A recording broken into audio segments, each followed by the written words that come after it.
ನಮಸ್ತೆ, TV13 ಹಾಸನ್ಗೆ ಸ್ವಾಗತ. ನಾನು ಅರ್ಪಿತಾ ಭಾನುಪ್ರಕಾಶ್.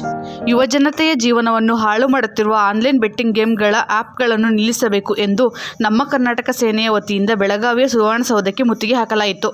ಈ ಸಂದರ್ಭದಲ್ಲಿ ಆಲೂರು ಶಾಸಕರಾದ ಶ್ರೀಯುತ ಸಿಮೆಂಟ್ ಮಂಜೂರ್ ಅವರು ಇದಕ್ಕೆ ನಮ್ಮ ಬೆಂಬಲವಿದೆ, ಇದರ ಬಗ್ಗೆ ವಿಧಾನಸಭೆಯ ಶಾಸಕರ ಸಭೆಯಲ್ಲಿ ಚರ್ಚಿಸುತ್ತೇನೆ ಎಂದು ತಿಳಿಸಿದರು. ಈ ಹೋರಾಟದಲ್ಲಿ ನಮ್ಮ ಕರ್ನಾಟಕ ಸೇನೆಯ ಎಲ್ಲ ಜಿಲ್ಲಾಧ್ಯಕ್ಷರು ಮತ್ತು ಪದಾಧಿಕಾರಿಗಳು ಭಾಗಿಯಾಗಿದ್ದರು.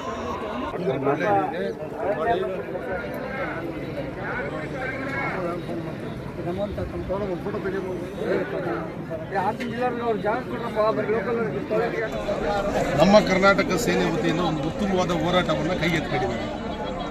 ನಾವು ದಿನನಿತ್ಯ ಪತ್ರಿಕೆಯಲ್ಲಿ ಮಾಧ್ಯಮದ ಮುಖಾಂತರ ದಿನನಿತ್ಯ ನಾವು ನೋಡ್ತಾ ಇದ್ದೀವಿ. ಇವತ್ತಿನ ಯುವಕರು ಏನು ಆನ್ಲೈನ್ ಗೇಮಿಂಗ್ ಅಂತಕ್ಕಂಥ ಒಂದು ಬಲೆಗೆ ಬಿದ್ದು ಎಷ್ಟೋ ಜನ ಹೆಂಡತಿ ಮಕ್ಕಳನ್ನ ಬಿಟ್ಟು ಸೂಸೈಡ್ ಮಾಡ್ಕೊಂತ ಇರ್ತಾರೆ. ದಿನನಿತ್ಯ ನಾವು ಪತ್ರಿಕೆಯಲ್ಲಿ ಮಾಧ್ಯಮದ ಟಿವಿ ಮಾಧ್ಯಮದ ಮುಖಾಂತರ ನೋಡ್ಬೋದು. ನಾವು ನಿಜವಾಗ್ಲೂ ಕೂಡ ಇವತ್ತು ಕರ್ನಾಟಕ ರಾಜ್ಯದಲ್ಲಿ ಹಲವಾರು ಯುವಕರಿಗೆ ಮಾಡಲಿಕ್ಕೆ ಕೆಲಸ ಇಲ್ಲ. ಇವತ್ತು ಎಷ್ಟೋ ಯುವಕರು ವಿದ್ಯಾಭ್ಯಾಸವನ್ನು ಮಾಡಿ ಎಲ್ಲರ ಹತ್ರ ಮೊಬೈಲ್ ಇದೆ, 4G 5G ಫ್ರೀಯಾಗಿ ಕೊಡ್ತಾರೆ.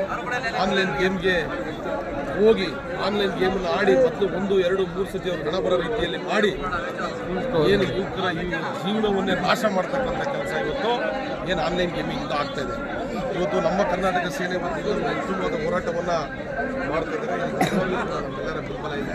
ನಿಜವಾಗ್ಲೂ ಕೂಡ ಅಧಿವೇಶನದಲ್ಲಿ ಮಾನ್ಯ ಈಗ ಅಧ್ಯಕ್ಷ ಕನ್ನಡವೇ ನಮ್ಮಮ್ಮ, ಅವಳಿಗೆ ಕೈ ಮುಗಿಯಮ್ಮ, ನಲಿದಾಡೋ ನೀರಿವಳು ನಾವು ಸಿರಾಡೋ